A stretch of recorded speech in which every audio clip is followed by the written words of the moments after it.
안녕하세요. 오늘도 사연 살롱을 찾아주셔서 감사합니다. 저는 서울에 사는 30대 후반의 여성이에요. 3살 된 아들을 키우며 남편과 친정아버지, 그리고 언니네와 평범한 나날을 보내고 있어요. 친정 이야기는 나오는데 왜 시댁은 말을 안 하나 싶으실 거예요. 네, 그 이야기를 하고 싶어서 이렇게 사연을 보내게 됐는데요. 인간적으로 정말 너무했던 시어머니 때문에 이혼까지 생각했던 저희 부부는 시댁과 거리를 두고 살고 있어요. 오죽하면 저희가 이렇게까지 했을까요?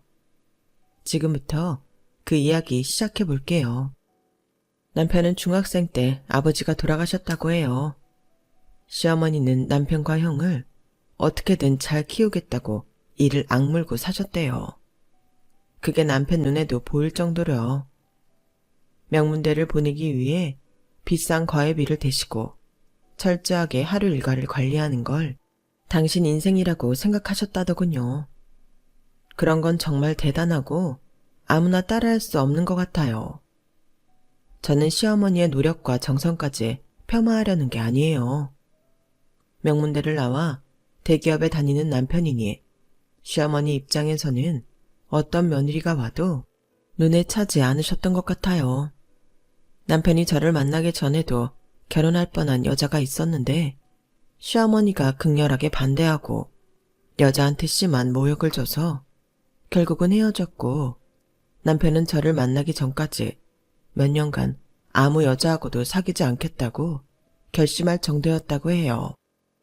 그런 시어머니에게는 저 역시 마음에 들지 않는 며느리감이었어요. 어찌 보면 그래서 아주버님이 아직도 결혼을 안 하고 혼자 타지에서 생활하고 계신지도 모르겠다 싶어요. 아무튼 시어머니는 투자를 한 만큼 아들들한테서 받아내려고 하는 욕심이 있었어요. 그런데 자식을 투자용으로 키우는 거 아니잖아요. 저는 엄마가 어릴 때 돌아가셔서 10살 차이 나는 언니가 엄마 역할을 하고 아빠가 저와 언니 둘을 정말 사랑으로 키우셨어요. 자랑 같기는 하지만 아빠도 열성적인 다른 학부모들 못지않게 저와 언니 교육을 위해서라면 지구 끝까지라도 가실 뿐이었고요. 그만큼 혜택 입고 자란 언니와 저는 아빠한테 감사하는 마음이 크고 아빠는 저희에게 선하게 나쁜 일 안 하면서 저희 할 일 잘하면서 살면 된다고 하셨죠. 하지만 시어머니는 저희 아빠와는 다르게 남편도 아주버님도 모두 손에 쥐고 흔들려는 분이더라고요. 그래서 저희 결혼식 후 아주버님은 서울을 떠나 해외로 가셔서 시어머니한테 연락 한 번 안 하는 걸로 알고 있어요. 남편은 이미 집에 인사 가기 전 저에게 자기 사정을 다 얘기했고 저는 그럼에도 남편을 믿고 결혼을 결심했었어요. 남편이 저를 데려가서 시어머니한테 한 첫 마디는 이랬어요. 엄마, 희영이도 반대하면 나 평생 혼자 살 거니까 그렇게 알아.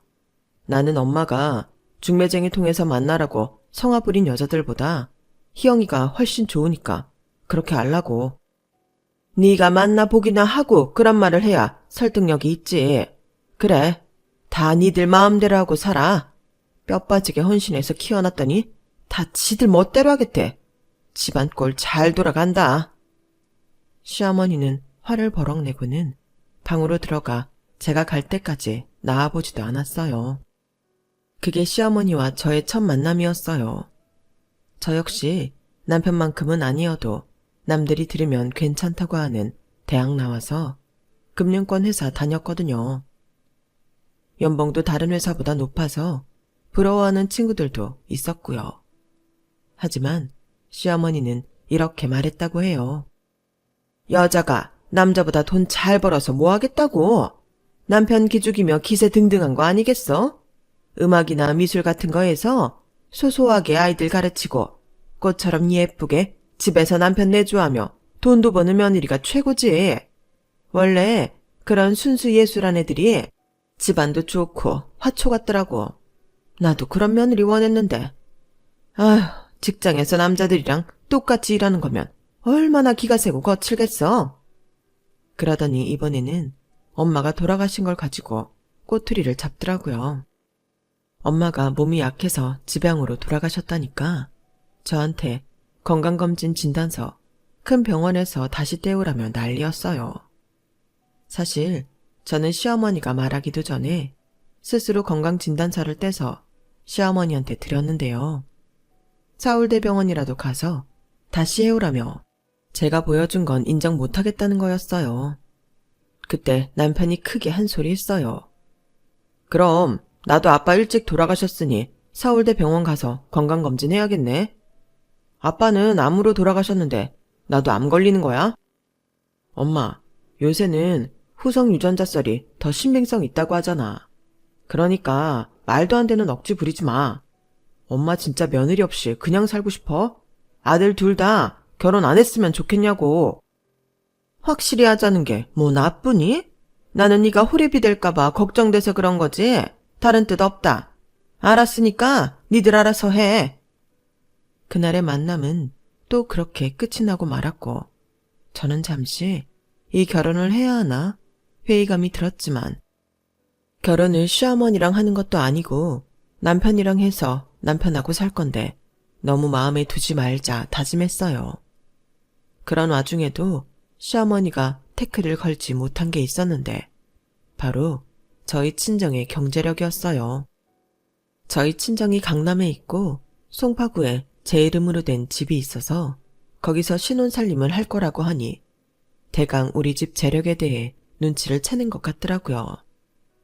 저희 아빠는 무역업을 하셨다가 몇 년 전 언니에게 그 일을 물려주셨는데 언니가 유통으로 확장을 하면서 사업이 제법 규모 있어지고 커졌거든요. 아빠는 현재 여러 회사와 주식에 분산 투자를 하고 계세요. 그렇다 보니 제 결혼식에도 딱 보기에도 격이 있어 보이거나 부유해 보이는 사람들이 많이 오니 시어머니가 무척 궁금해했다고 하더라고요. 남편은 아버지가 강남 건물주라는 것만 알고 있지 이렇게 발이 넓고 투자한 데가 많을 줄은 몰랐을 때였어요. 제가 워낙 집안 이야기하는 걸 안 좋아해서 결혼 초반까지도 친정 사업 규모가 어느 정도인지 아빠가 얼마나 재정적 여력이 있는지 별로 말을 안 했거든요. 그건 그동안 돈 때문에 인간관계가 깨지고 상처 입는 일이 많아서 저도 모르게 습관처럼 된 거였어요. 나중에 다 알고 난 남편은 저를 이해한다고 했고요. 남편은 시어머니가 우리 집 그렇게 잘 사는 거 알았으면 예단도 훨씬 더 많이 요구하고 힘들게 했을 거라고 하더라고요. 아무튼 이건 제가 지금 얘기하는 때보다 더 나중 일이고요. 제가 집안 이야기를 자세히 안 한 데에는 남편이 저에 대해 부담을 느낄까봐 그랬던 것도 있었어요. 어쨌든 시어머니가 저희 결혼을 허락해준 데에는 제가 송파에 아파트가 있는 거랑 집안 형편이 꽤 괜찮다는 거. 그게 가장 컸어요. 아니면 제가 못마땅한데 자기 아들이 아파트 얻어야 한다며 꽤나 저한테 핀잔했을 거예요. 제가 신혼집 이야기를 한 후부터 결혼식 때까지는 더 이상 아무 말 나오지 않고 잠잠했었죠. 하지만 시어머니는 제 행동 하나하나 마음에 안 들어했고 결혼식 전날 아주버님한테 이런 말까지 했다고 해요. 저 남자들하고 똑같이 나가서 돈 번다고 천박한 거 봤지? 너는 절대로 드센 여자 데려오면 안 된다. 성욱이 너만은 내 뜻에 따라서 여자 만나야 돼. 그것 때문에 아주버님과 시어머니는 대판 싸웠고 제 결혼식이 끝나자마자 해외 근무를 신청해 나가버렸어요. 저는 그래도 시어머니와 잘 지내보려고 애를 썼는데요. 시어머니는 저에게 교양교육을 시키겠다며 하루 걸러 불러서 말도 안 되는 일들을 시켰어요. 양재꽃 시장에서 꽃을 잔뜩 사오게 해서 밤늦게까지 꽃꽂이를 시키는가 하면 마트에서 장바올 품목을 문자로 보내고는 그걸로 궁중 요리를 만들라고 하기도 했고요. 느닷없이 유자 단자나 곶감 단자를 만들라고 한 적도 있었어요. 1년에 몇 번 입지도 않는 한복을 죄다 꺼내서 한복 깃을 달고 다리미질 하는 것까지 시켰고요. 이제 막 결혼한 며느리가 시어머니가 눈에 보이는 꼬장을 부린다고 맞서기도 뭐하잖아요. 저는 휴대폰으로 검색해서 그걸 일일이 해내느라 너무 피곤하고 힘들었어요. 그래도 1~2달 지나면 이런 건 안 시키겠지 하는 마음도 있었고요. 그런데 그렇게 1달이 지나고 나니 저한테 시댁 어른들부터 남편 사촌들 생일하고 경조사 날짜가 빽빽히 적힌 목록을 건네주더라고요. 너는 이제 우리 집 사람 아니니? 그럼 시댁 사람들이 언제 무슨 일이 있었는지 정도는 알아야지. 그거 전부 다 기억해뒀다가 잘 챙겨라. 우리는 제사만 챙기는 거 아니야. 생일이나 기념일도 잘 챙겨줘야 해. 알았어? 특히 내 생일은 너 잊어버리면 안 된다. 네 시아버지 제삿날도 잘 챙겨야 돼. 저는 이게 제가 혼자 시어머니한테 말한다고 해결될 일이 아니라는 걸 깨닫고 그 목록을 그대로 남편한테 전달했어요. 그걸 본 남편은 얼굴이 일그러지며 바로 시어머니를 찾아갔어요. 우리 집이 종손도 아니고 이런 걸 다 왜 챙겨? 엄마는 이런 거 챙겨봤어? 아니잖아. 그런데 왜 이걸 다 희영이가 해야 된다는 거야? 정말 이럴 거야? 아니, 니 댁은 어쩜 그렇게 입이 싸니? 애가 밖에서 일만 하니까 내가 교양을 위해서 이것저것 알려주느라 그런 거야. 여자라면 자기가 시집온 집안 사정 정도는 알아야 될 거 아니야. 내가 안 챙긴 거? 다 니들 키우느라 그랬어. 나 혼자이므로 재욱이 너랑 성욱이 잘 되게 하려고 이를 악물고 사느라 그랬다고. 그걸 이런 식으로 비난해? 너 내가 알던 내 아들 맞아? 아주 마누라한테 꽉 잡혀서 지혜미한테 대들기나 하고. 희영이 걔는 어떻게 그러냐? 곳에 쪼르르 가서 너한테 일러 바쳐? 못된 것 같으니? 그렇게 말하지 마. 엄마, 우리 결혼하고 1달 반 동안 희영이 하루 걸러 부르며 말도 안 되는 거 시켰잖아. 다른 여자들 같으면 나 이혼감이야. 누가 그런 걸 견뎌. 이제 더 이상 희영이 불러내지 마. 희영이 직장 다니는 사람이야. 그게 얼마나 힘든 건지 엄마도 알 거 아니야. 더는 엄마 오라고 할 때 못 오니까 그런 줄 알아. 아니면 우리 1달에 한 번도 못 볼 거야. 내가 그렇게 할 거니까. 그때부터 저는 격일로 시댁에 저녁마다 불려가던 일이 없어졌어요. 남편은 1달에 한 번 인사 가고 명절 때 가자고 했죠. 하지만 그게 아니어도 시어머니는 자기가 큰 집 생일장 차려준다, 제사 음식 만든다 하면서 저를 몇 번 더 불러냈고, 저는 그런 것까지 남편한테 이야기하면 정말 사이가 틀어질 것 같아 두말하지 않고 가서 시어머니가 시키는 대로 했어요. 시어머니는 젊을 때 2 아들 키우느라 바빠 시댁 경조사를 못 챙겼으니 저더러 하라는 거였는데요. 큰 집에서는 시어머니가 저를 불러다가 일 시키는 걸 몹시 부담스러워하며 하지 말라고 했어요. 자기네 집에도 아들, 딸 있고 그 애들이 여태껏 해온 일이라면서요. 또 요즘 집에서 누가 그렇게 음식을 하냐며 오히려 큰 집에 있는 음식이나 과일을 싸서 손에 들려줬어요. 그러면 시어머니는 또 말도 안 되는 소리를 했어요. 이게 다 네가 못 믿어워서 그러는 거다. 네가 살림 잘하고 야무지게 보였어 봐. 이렇게 지네가 먹던 음식까지 들려 보내겠어? 너는 진짜 이미지 관리 좀 해야 돼. 시어머니는 자꾸 제가 세 보인다고 하는데 저는 그전까지 그런 말을 들어본 적이 한 번도 없었어요. 명랑하고 긍정적이고 활발한 사람으로 통했고요. 시어머니 말은 무시하면 됐지만 은근히 스트레스가 쌓였어요.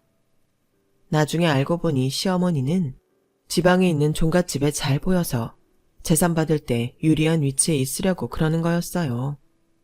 그런데 종갓집 어른들이 다 정정하시고 재산을 나눈다 어쩐다 말도 없는데 이러는 건 제 입장에서는 저를 괴롭히려는 걸로만 느껴졌지 시댁에 보탬이 되려고 하는 일로는 안 보였어요. 이런 이야기를 언니한테도 아빠한테도 안 하고 지나갔던 건 제가 회사 일도 바쁜데 시어머니한테까지 시달리니 말할 시간조차 없었기 때문이었어요. 결혼하고 얼마 안 됐는데 굳이 힘들다, 괴롭다 말하기도 싫었고요. 그렇게 반년쯤 지났을 때 저는 임신 8주라는 진단을 받았어요. 하도 몸이 무겁고 나른한 데다가 소화도 안 돼서 병원에 갔다가 알게 된 거였어요. 저는 유산기도 있었고 입덧도 심해서 더는 시어머니 요구대로 시댁 친척들 일까지 가서 봐드릴 수가 없었어요. 그제야 저는 남편한테 시어머니가 저한테 시켰던 일에 대해 자세하게 이야기했고 남편은 화가 나서 바로 시어머니한테 연락했어요. 희영이가 엄마 아바타야? 그렇게 재산 더 받고 싶으면 엄마가 종가 어른 댁 가서 말해. 이런 식으로 사람 괴롭히지 말라고. 희영이 아이 생겨서 지금 아주 조심해야 된댔어. 엄마도 엄마 손주 무사히 잘 태어나길 바라지? 그럼 더는 희영이 친척일로 불러대지 마. 엄마 집안일도 정 힘들면 사람 쓰고. 엄마 그 정도는 쓸 여유 있잖아. 아무튼 희영이 더 부르지 마. 좀 편하게 해줘. 아이고, 나 망가는 애라도 가졌니? 이때다 싶어 너한테 나불거리고. 일 안 하겠다 이거네. 아주 임금님 유세는 저리 가라다.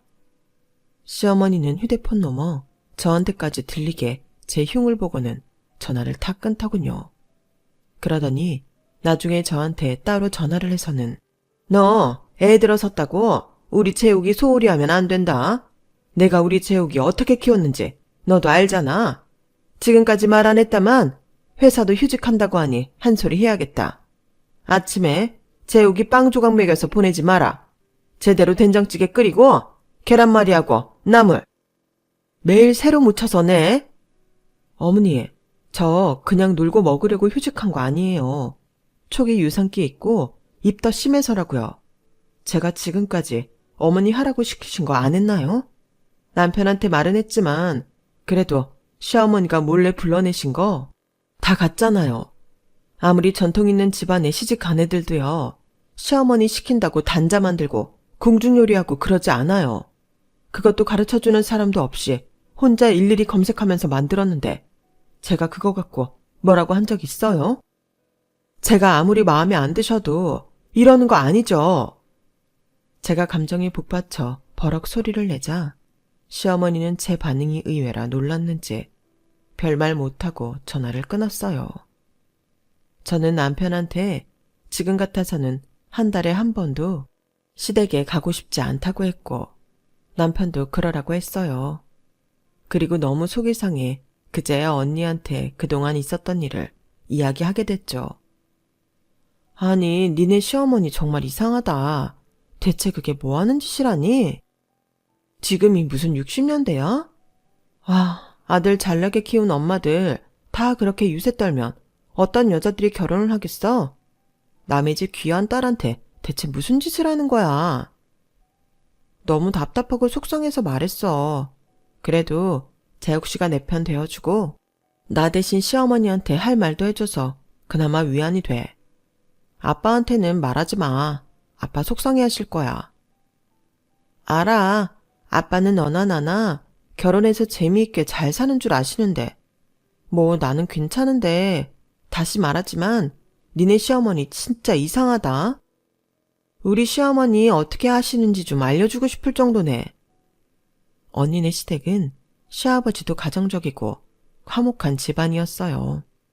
처음부터 언니한테도 호의적이었고 시어머니도 선 넘는 일 없었고요.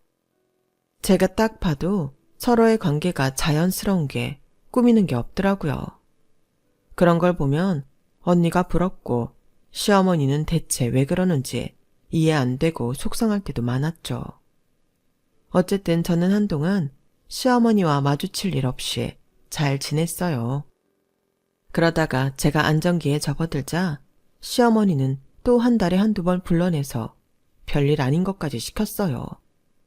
종갓댁에 보낼 선물을 굳이 백화점에 직접 가서 사오라고도 했고요.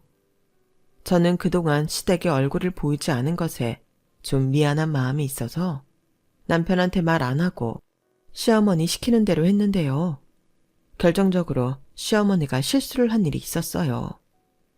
막달이 돼서 출산일이 얼마 남지 않은 저더러 시댁에 와서 김장을 하라고 시키더라고요. 니네도 김장날은 집안 큰일 아니니? 우리한테는 굉장히 중요한 일이야. 이거 담가서 친척들도 다 한쪽씩 보내고 종갓댁에도 보낼 거니까 네가 와서 해야 된다. 어머니, 저 지금 출산 얼마 안 남아서 힘든 일은 어려워요. 예, 그냥 와서 소금이나 건네고 고춧가루 건네고 그러는 거야. 그게 그렇게 힘들어? 그리고 옛날에는 다들 밭일 하다가도 애 낳고 그랬어. 너 애 낳는 거 갖고 유세 좀 그만 떨어. 진짜 짜증날라고 그래. 너 이럴수록 나랑 재욱이 사이만 나빠지는 거야. 알아? 좀 고분고분하게 시키는 대로 해라. 어쩔 수 없이 무거운 몸을 이끌고 갔는데 시어머니는 그저 소금 건네고 고춧가루 건네는 정도가 아니라 옆에서 입으로만 김장하면서 저한테 다 시키더라고요. 저한테 얘기할 때는 분명 시어머니 친구분들이 와서 도와준다고 했었는데 아무도 오지 않았고요. 저는 배추가 잔뜩 담긴 커다란 대야를 끌고 오는 것부터 무를 일일이 칼로 채치고 갓도 다 썰어 넣고 양념까지 전부 제 손으로 만들어야 했어요. 시어머니는 간만 보고 고기도 삶아 놓은 거 배달시켜서 제가 만든 김치에 먹기만 했고요. 그것도 자기만 먹으면서 한다는 말이 이랬어요. 썩 맛있지는 않구나. 역시 요리는 손맛이 중요해. 네가 요리를 해본 적 없으니 이런 거 아니냐? 저는 화를 낼 기력도 없이 지치고 배가 땡기고 아파 얼른 집에 돌아가고 싶은 마음뿐이었어요. 그럼에도 시어머니는 악착같이 저한테 뒷설거지까지 시켰고 집에 돌아온 저는 끙끙 앓다가 결국 빨리 양수가 터져 병원으로 옮겨졌고 제왕절개로 아이를 낳게 되었어요. 남편은 제가 갑자기 왜 이렇게 됐는지 몰랐다가 제가 입은 가디건에 고춧가루며 양념이 묻은 걸 보고 뭔가 감이 왔는지 시어머니한테 전화를 했더라고요. 제가 아이를 낳았다는 건 숨기고 무슨 일이 있었는지 알아내려 코치코치 캐물었어요. 일의 진상을 알게 된 남편은 시어머니한테 크게 화를 냈어요. 병원 안 간호사며 의사들이 다 달려올 정도로요. 엄마 때문에 무슨 일이 벌어진 줄 알아? 이 사람도 우리 아들도 볼 자격 없으니까 그렇게 알아. 이제 희영이 몰래 불러내지 마. 희영이한테도 절대 가지 말라고 했으니까 그렇게 알고 병원에도 오지 마. 남편이 그렇게 화를 내주는데 왜 제가 눈물이 나는지 모르겠더라고요. 저도 모르게 서름 같은 게 쌓였던 건지 저는 아이를 낳은 기쁨도 뒤로하고 남편한테 고맙기도 하고 서럽기도 했어서 펑펑 울었네요. 아빠와 언니랑 형부는 축하한다며 선물을 잔뜩 사가지고 와서 저한테 안겼고요. 그걸 본 남편은 저한테 미안하다고 하더라고요. 우리 엄마가 조금만 너그러운 사람이었으면 얼마나 좋았을까? 시어머니한테도 이렇게 축하받아야 되는데 미안하다 희영아. 나랑 결혼해서 제대로 축하도 못 받아서. 나 괜찮아. 대신 재욱씨가 2배로 축하해주고 잘해주잖아. 그리고 아주버님이 축하한다고 메시지도 보내셨어. 그거면 됐어. 나 정말 괜찮아. 그렇게 시간이 지나고 저는 산후조리원에 들어가게 됐어요. 시어머니는 남편이 전부 부담할까봐 은근 신경 쓰더라고요. 저한테도 산후조리원비는 어떻게 내는 거냐며 문자가 왔어요. 남편 때문에 직접 와보지는 못하면서 혹시 제가 조리 비용을 전부 남편한테 부담시킬까봐 그건 싫었나 보더라고요. 걱정 마세요. 친정에서 전부 내주셨어요. 저희 아빠가요. 제가 이렇게 문자를 보내자 시어머니는 그 뒤로 문자 한 번 보내지 않았어요. 제가 정말 섭섭한 건 다른 것보다도 자기 아들 돈 쓸까봐 전전긍긍하고 저한테 수고했다는 말 한마디, 축하한다, 아이는 어떠냐, 이런 거 하나 물어보지 않았다는 거였어요. 집에 오고부터는 언니가 수시로 드나들며 저와 아이를 돌봐줬는데요. 시어머니는 코빼기도 보이지 않고 전화나 문자로 아이한테 이렇게 해라 저렇게 해라 잔소리만 하니 너무 짜증이 나더라고요. 남편이 하느라고 한다는 걸 알면서도 그때는 남편도 꼴 보기 싫고 자기 엄마한테서 나를 제대로 보호해주지 못한다는 생각만 들었어요. 그래서 언니가 없는 날 한번 되게 짜증도 냈고요. 어머니는 아이 보러 오지도 않으면서 왜 이렇게 요구하는 게 많아? 어머니 문자 보면 내가 무슨 아이 맡은 유모 같아. 이럴 거면 어머니가 오셔서 키우라고 해. 남편은 전과 달리 일방적으로 화만 내는 저를 말없이 보더군요. 얼굴을 보니 많은 생각이 오가는 것 같아 더 화내지 않았죠. 그러다가 일이 터졌는데요. 언니가 와서 아이를 봐주며 저희 먹을 음식을 만들어주기로 했던 날이었어요. 그날 무슨 생각이 들었는지 시어머니가 불쑥 집에 왔어요. 시어머니는 언니를 마치 집안일 하는 도우미 취급하면서 계속 지적질을 하는 거였어요. 사돈은 일 좀 하나? 우리 며느리는 일을 못해서 내가 좀 가르쳤어. 지금 만드는 거 우리 재욱이 줄 거지? 그건 간을 좀 더 해야 돼. 우리 아들 입맛은 그래. 언니가 이미 열받아 있다는 걸 모르는 시어머니는 가만히 있는 언니를 완전히 건드리는 말을 이어갔어요. 아우, 언니도 그렇게 썩 잘하는 편은 아니네. 이게 다 엄마 없이 커서 그런 건가? 눈에 보여. 그 말에 언니가 들고 있던 숟가락을 탁 내려놓고 똑바로 말했어요. 사돈어른께서는 양친 부모 살아계실 때 결혼하셨나 봐요. 그런데 상대의 아픔은 건드리지 않는 거라는 예절 정도도 못 배우고 오신 것 같은데요. 그리고 이거 사돈어른 손자 이유식이에요. 이 집의 모든 게 아드님 위주로 돌아가는 줄 아세요? 언니가 무섭게 말하자 움찔하던 시어머니는 오히려 큰 소리였어요. 어머, 정말 못 배운 거 티나네? 어디 어른한테 눈 똑바로 뜨고 바락바락 대들긴. 나이만 먹는다고 다 어른은 아니죠. 전 그렇게 아드님 먹는 게 걱정되면 직접 집에서 만들어 오세요. 그리고 사돈어른께서 우리 희영이 가르치겠다고 얼마나 말도 안 되는 짓까지 시켰는지 다 들었거든요. 그럼 저희도 아빠 없이 큰 김서방, 아빠 불러서 교육 좀 시키라고 할까요? 그렇게 남의 자식한테 함부로 하시는 거 아니에요. 그러다 큰 코 다치세요. 언니가 워낙 무섭게 하지만 이성을 잃지 않고 따박따박 말을 하니 시어머니는 더 이상 할 말이 없었는지 얼굴이 빨개졌다 파래졌다 하다가 자기는 간다며 획 나가더라고요. 그날은 전초전에 불과했어요. 언니한테 한 방 먹어 속으로 꽁 하고 있던 시어머니가 또다시 집에 찾아왔는데요. 하필 그날은 친정아빠가 저녁에 들리겠다고 했던 날이었어요. 시어머니가 왔을 때에는 아직 친정아빠 도착 전이었고요. 시어머니는 언니 눈치를 보며 아이만 보는가 싶더니 대뜸 저한테 이러는 거였어요. 너 내일 모레 내 생일인 거 알지? 내가 너 결혼하고 바로 너한테 우리 집안 경조사 줬잖아. 그거 다 기억하고 있으라고. 그런데 어째 내일 모레 내 생일인데 너 조용하다? 아, 네 어머니. 제가 요즘 아이 보느라 정신이 없었네요. 어머니 생신날 어디 식당 예약해드릴까요? 아니면 레스토랑 할까요? 친구분들 초대하실 거면 인원수 말씀해 주세요. 제가 맞춰서 예약할게요. 그러지 말고 네가 직접 차려줘야겠다. 그 말에 언니가 놀라서 시어머니를 쳐다봤지만 시어머니는 두고 보라는 듯 턱을 치켜들고 이러더군요.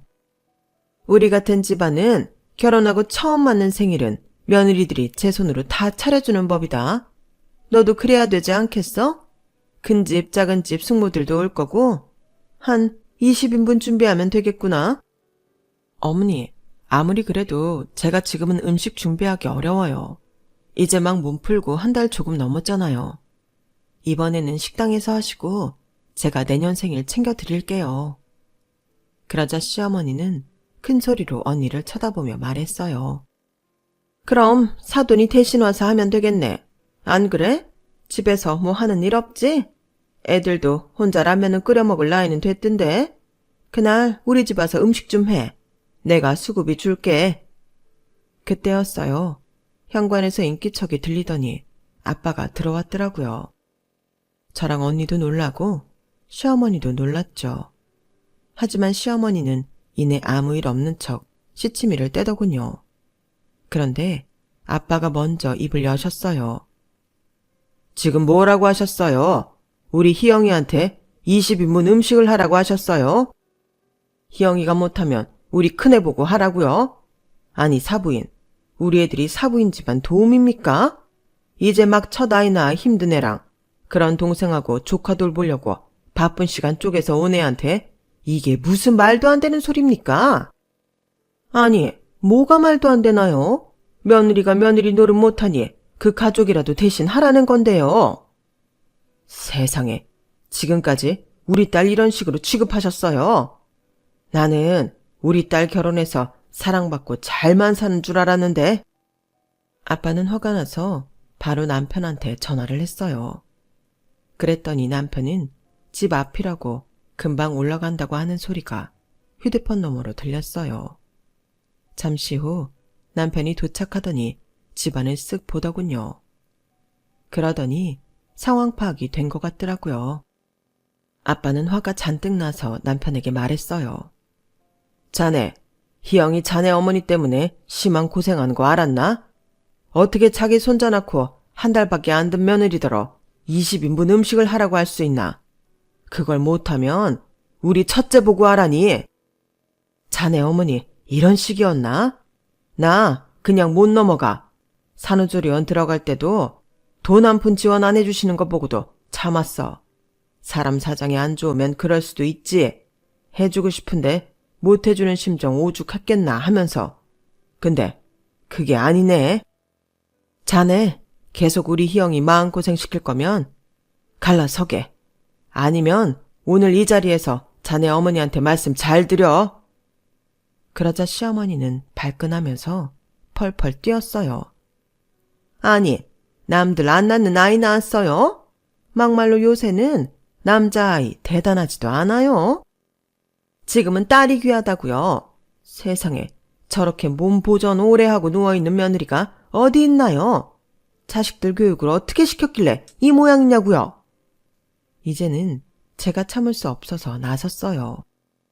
그만하세요. 우리 아빠가 뭘 어쨌길래요. 화내실 만한 거 아닌가요? 저야말로 더는 이러고 못 살겠어요. 재욱씨, 이혼해. 나 아이 있는 이혼녀 소리 들어도 상관없어. 더는 이러고 못 산다고.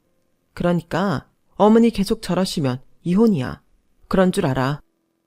왜 우리 아빠가 이런 말을 들어야 하고 돌아가신 어머니까지 모욕해? 이게 그렇게 대단하고 잘난 집안 예절이야?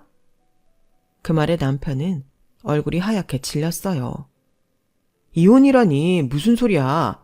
나는 절대 그럴 마음 없어. 장인어른, 제가 해결할게요. 조금만 시간을 주세요. 저희 아빠도 막무가내는 아닌지라 남편이 그날 자리를 정리하고 나자 아무 말 없이 돌아가셨어요. 모두 다 돌아간 후 저는 남편한테 한 번 더 말했어요. 이혼하자는 거 빈말 아니니까 그런 줄 알아. 어떻게 우리 언니더러 자기 생일상을 차리라고 해? 그것도 20인분? 아빠한테 어머니 말하는 거 들었지? 나 진짜 못 참아. 재욱씨, 알아서 해. 그리고 다음 날이었어요.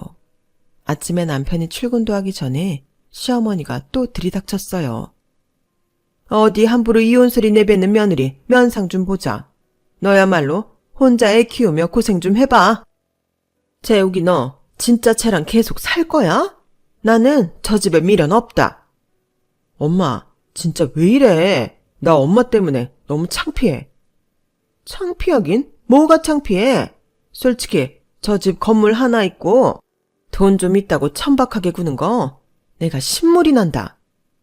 남편은 바로 자기 지갑에서 언니 명함과 아빠 명함을 꺼내 시어머니한테 보여줬어요. 언니 명함에는 땡땡땡 대표 직함이, 아빠 명함에는 투자자라고 찍혀 있었죠. 그걸 본 시어머니 얼굴에 하얗게 질렸는데 거기에는 이유가 있더라고요. 봤지? 장인어른이 큰집 IT 사업 투자자야. 처형도 굉장히 바쁜 사람이라고. 처형이 장인어른 사업 물려받아서 더 키운 거래.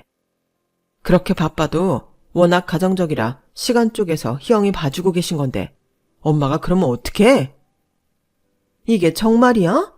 정말 큰집 사업 투자자라고? 애미야, 너 말 좀 해봐.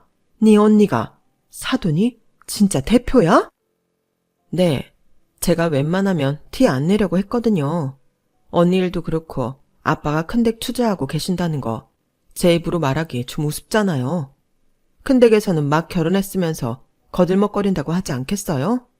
그런데 시어머니가 저희 집을 너무 우습게 보시니까 이제는 어쩔 수 없네요. 저희 아빠 화 되게 많이 나셨어요. 저더러 짐 싸서 당장 집으로 오라고 하셨어요. 엄마, 나는 희영이랑 이혼할 생각도 없고 우리 아이랑도 떨어지고 싶지 않아. 그러니까 엄마가 입장 잘 정리해. 나는 엄마가 당분간 우리랑 안 봤으면 좋겠어. 형이 왜 집을 나갔다고 생각해? 엄마가 이러니까 그런 거잖아. 시어머니는 아무 말도 못하고 손으로 입을 가리고 있더니 그대로 집에서 나가더라고요. 남편은 저랑 절대 이혼 안 한다며 저보고도 아무리 화나도 그런 말 다시는 하지 말라고 신신당부했고요. 하지만 저는 그 순간만큼은 진심이었어요. 그리고 그날 저녁 아빠한테서 전화가 왔어요. 시어머니가 와서 싹싹 빌고 갔다는 거였어요. 나는 당분간 사돈이 하는 거 지켜보겠다고 했다. 언니 아직 안 갔지? 언니 가면 네 시어머니 와서 사과한다는구나. 아빠 말씀대로 언니가 오고 얼마 안 돼서 시어머니가 왔어요. 시어머니는 겨우겨우 고개를 숙이더니 입이 안 떨어지는 사과를 했어요. 내가 어제는 지나쳤어요. 사돈도 바쁜데 내 생일 챙기겠다고. 그러는 건 좀 아니었네요. 미안해요. 나는 사돈이 그렇게 바쁜 사람인지 몰랐어. 옆에서 지켜보고 있던 저도 결심했던 말을 밝혔어요. 어머니, 저 이제 어머니 부르시는 대로 안 갈 거예요. 큰집 작은집 대소사 제가 안 챙길 거고요. 저희 집 일만 할 겁니다. 그리고 무리한 요구는 서로 하지 않았으면 해요. 당분간은 어머님 댁에 가고 싶지 않네요. 좀 시간이 지나고 뵀으면 해요. 시어머니는 제 말이 마음에 들지 않는 표정이었지만 어쩔 수 없이 돌아가더라고요. 그러더니만 남편 퇴근 시간에 맞춰 다시 찾아와 제가 했던 말을 남편한테 하더군요.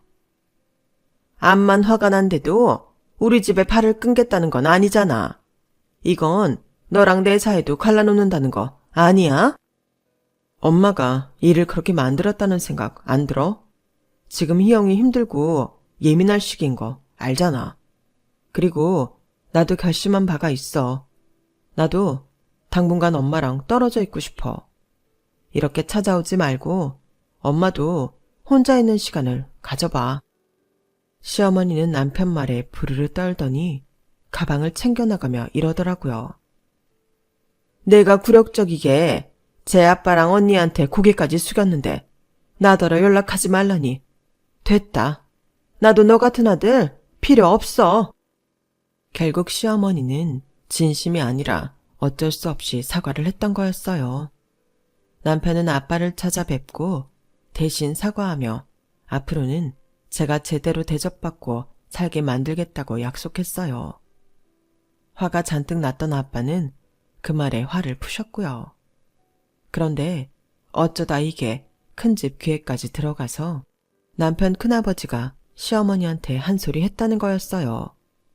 자기들 사업하는데 돈 빠져나가면 책임질 거냐면서요.